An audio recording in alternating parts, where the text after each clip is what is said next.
국회의장님, 그리고 선배 동료 의원 여러분, 국민의힘 부산 서구 동구 국회의원 곽규택입니다. 잠깐 중단하시죠.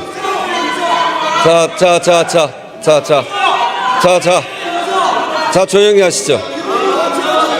저 국회의원이 올라올 때 국회의장한테 인사하는 것은 법적 사항은 아닙니다.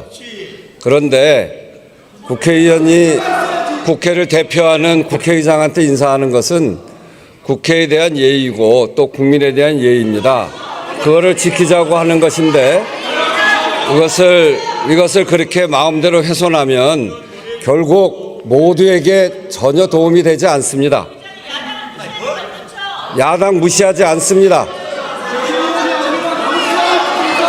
그래서 이게 자꾸 똑같은 논란을 계속하시는데 이렇게 하는 것은 본인의 인격이고 그리고 본인이 국회에 대해서 얼마나 함부로 하는지 이런 것을 드러내는 것입니다. 다시 저 인사하시면서 올라올 의향이 있으시면 그렇게 하시고 아니면 마음대로 하십시오.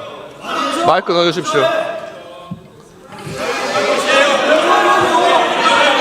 소관 법률안을 국회 본회의에서 통과시킬 때는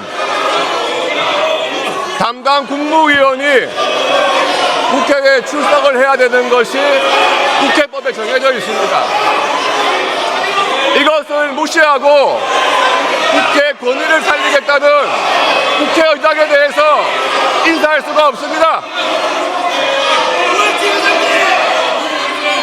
대장동 사건은 그야말로 시대의 권력형 특혜 비리 사건입니다.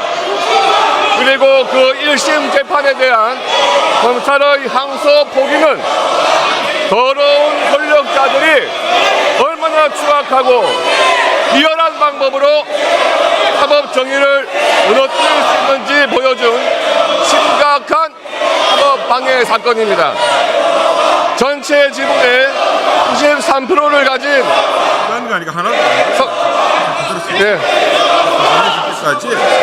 성남도시개발공사와 금융권이 1,812억 원의 개발 이익을 가질 때 불과 3억 5천만 원을 투자해 전체 지분의 7%를 가진 민간업자들이 성남도시개발공사와 금융권 이익의 약 4배가 넘는 7,886억 원이라는 어마어마한 불법 수익을 독식할 수 있도록 성남시와 성남도시개발공사가 조직적으로 특혜를 제공한 권력형 비리 사건이 대장동 개발 사업입니다.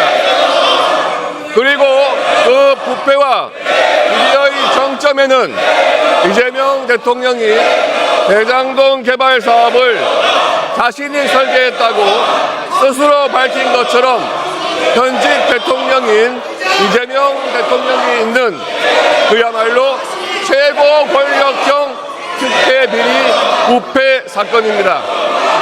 법원도 1심 판결에서 성남 시민들인 국민들께 막대한 손해를 끼친 이 범죄가 성남시 수뇌부의 일원인 유동규 성남도시개발공사 전 기획본부장 등과 민간업자들 간의 유착관계에서 비롯되었고 특히 성남시장이던 이재명 대통령이 유동규 전 기획본부장에게 포괄적 권한을 부여한 사실을 인정함으로써 이재명 대통령의 지시 내지 관여하에 이루어졌을 개연성이 높다는 점을 확인해 주었습니다.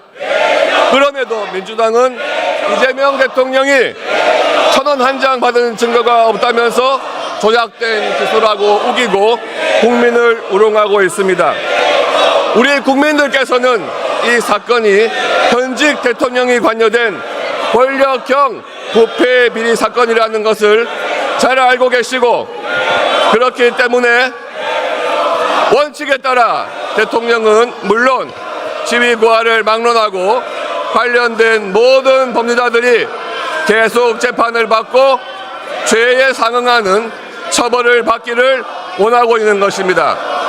그런데 최근 검찰의 항소 포기는 이러한 사법 정의를 바라는 국민들의 염원을 짓밟는 유례를 찾을 수 없는 매우 심각한 국민 배반 사건입니다.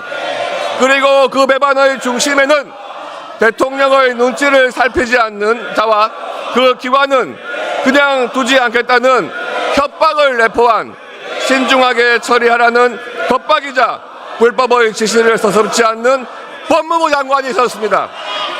항소기간 7일간의 여혹, 그 시간 속에 대통령실, 법무부, 대검, 서울중앙지검에서 무슨 일이 있었습니까?